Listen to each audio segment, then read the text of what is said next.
大家好，欢迎回到晚风汉语，我是米娅。今天我们来聊一聊方便面 （instant noodles）。我现在在超市，我后面是康师傅方便面的展示区。康师傅是一个老牌子，你看，他的新代言人是歌手周深，你们知道他吗？我们看一看有什么新口味呢？好，他手上拿着一碗鸡汤，第一个新口味是老母鸡汤面，这种方便面叫碗装，你可以带它去坐火车。中国有很多人喜欢在坐高铁、坐火车的时候吃方便面，作为他们的午餐或者晚餐。好，看一看红色的和橙色的这两种是康师傅方便面的经典口味，是什么味道呢？看一下吧。红色的这种叫红烧牛肉面。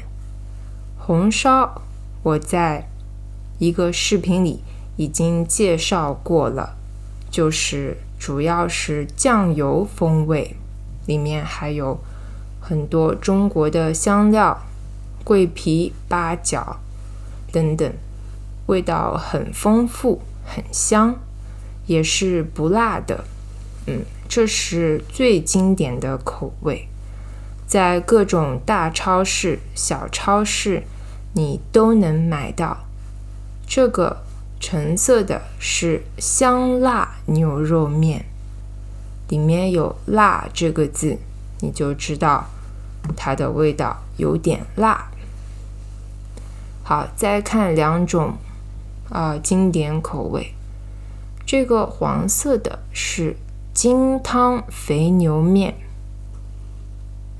这个也是黄色的，是番茄鸡蛋牛肉面。这两种口味也有很多人喜欢。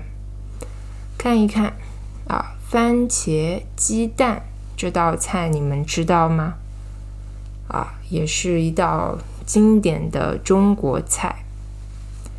这里面有牛肉，有番茄，有鸡蛋。当然没有这个图上这么多。里面呢有一包蔬菜，蔬菜里面有脱水的蔬菜番茄还有一个汤包，上面写着番茄汤包。再看金汤肥牛，金汤肥牛是酸辣口味的，里面用了一种叫黄灯笼椒的辣椒，味道还是比较辣的。如果你不喜欢吃辣，别选金汤牛肉面，可以选红烧牛肉面或者番茄鸡蛋牛肉面。那在你们那儿有什么方便面的牌子和口味呢？你最喜欢吃什么味道的方便面呢？请留言告诉我吧。这里是晚风汉语，我是米娅，别忘了点赞关注，我们下期见。